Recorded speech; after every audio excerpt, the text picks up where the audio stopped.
I don't feel guilty about any of my pleasures.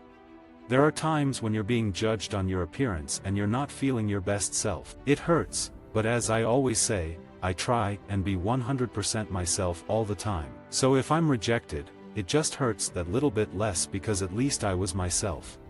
I was privileged in terms of where I grew up, and I come from a very loving, supportive household. But when I began to go off the rails at boarding school, my behavior wasn't a result of an upbringing but more something that was going on within me. I don't think the people in power realize how detrimental it can be to a way a girl looks at herself if she flips through a magazine and only sees one type of woman. A sexy selfie can be incredibly empowering, but remember that, while a Snapchat message might expire, nothing on the internet truly disappears. Even when I first started modeling, my loyalty to those girls like Molly Goddard, Ashley Williams, and Dilara Findikoglu was important. I like to support them as much as I can. For me, it's as important to walk in their show or wearing their clothes as it is doing a Marc Jacobs show. I knew that modeling could open doors, and I would be able to travel and forge my own path. Being able to support yourself is amazing, and I think that was one of the things that appealed to me, but I didn't want to be in front of the camera at first. I've been really lucky with the shows that I've done and the diverse lineups I've been included in. I'm not the tallest or the thinnest, and I think being in shows is a major part of when I stopped second-guessing myself.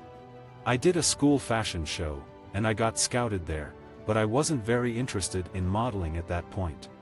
I've always been obsessed with fashion. I really need community. My dream actress to work with would be Amy Adams.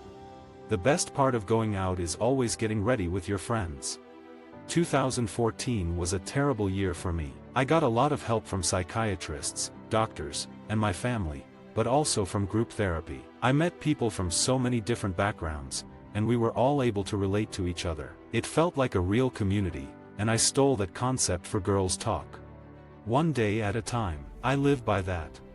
I've learned to appreciate looking unique and not having long, blonde locks, at last. I just wanted to jump out of my body sometimes and be someone else. Girls Talk is my baby. It's just about opening up a space within schools where we as women and girls can talk about whatever we want. I'm a Taurus, I need a home. In 2017, there is more than one way to be beautiful and more than one way to be cool. And when you put an image on the cover of a Vogue, that means something that goes beyond fashion. I spent so long trying to be other people, and it made me really deeply unhappy. Like anyone else, I can fall into these massive Instagram holes and start comparing myself to other people. My go-to protective thing is isolation. It's turn off the phone, don't speak to anyone, lie in bed all day, and then maybe go out at night and do the same thing over again. In the digital age, there are 1,000,001 ways to find out what someone you fancy is doing, but remember, they can see when you're watching their Instagram stories. If you fall deep into a hole of snooping, resist flicking through the digital diaries of their exes, or at least learn to cover your tracks. Marc Jacobs' beauty is really exciting for me. When I was at school, I would always struggle to find makeup that suited my skin tone, and I certainly wouldn't find anything from a luxury brand. I'm glad that girls don't have that problem anymore. It's not a secret, I'm literally one of the best dancers in the world. I mean, not everyone would necessarily agree with that. I did not know how to share with someone the fact that I was really depressed. I'm a bit of an attention seeker, so I'm always looking for a table or some height to get up on and dance. It's really difficult seeing your role model or your parent cry.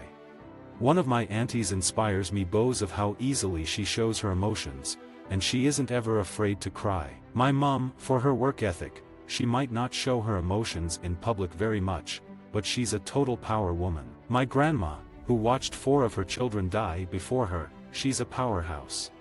I always believed that I had to pretend to be happy, but what I've learned is that it doesn't matter what race or class or demographic you come from. I truly believe that sadness is relative.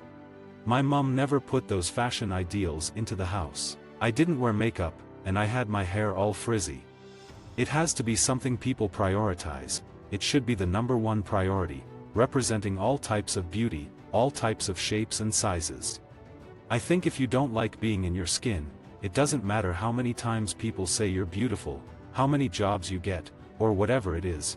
I just didn't want to be Adwoa Without social media, I wouldn't have young girls messaging me from Australia or Mexico City or the Midlands, but I do wonder if I'd be on it if it wasn't part of my job. Mental health isn't all of me, but it's a massive part of my journey and a massive part of my whole being. In the digital age, there is a new rule book for romance. How can our industry better represent the reality of our larger community and provide our next generation a proper example of what they see around them every single day? This representation should also look beyond race and include those of all body types, religion, sexuality, and gender identification. When you want someone to notice you, there's one fail-safe way of making sure that they do: by plastering pictures of yourself across social media. Your motive might seem obvious, but so what? No one had ever educated me on mental health. I really didn't understand why I would be feeling high on life, and everything was brilliant, and then suddenly I would be crashing into a deep hole. I know what my causes are, and I care about them, so I'd rather get out there and talk about them than just play it safe. I don't mean to sound cocky, but I just wear what I like and don't try to focus too much on trends. I would like to give acting a go. I studied it for a long time.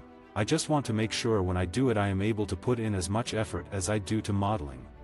I never would have dreamt in a million years that I would have young girls coming up to me at Glastonbury or on the streets of LA, New York, London, and telling me how much girls talk or seeing my picture in a magazine means to them, as a woman of color.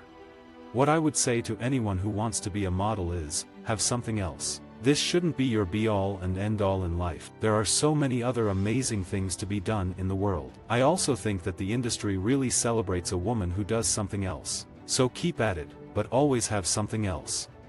I had a hard time in high school. When you talk, you realize that the pains and worries you feel are universal.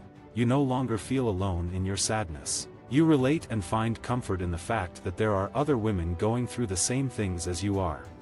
I used to get scouted outside of Topshop and stuff, and I was brought up in the fashion industry and did a few shoots when I was young, which was always fun to get dressed up.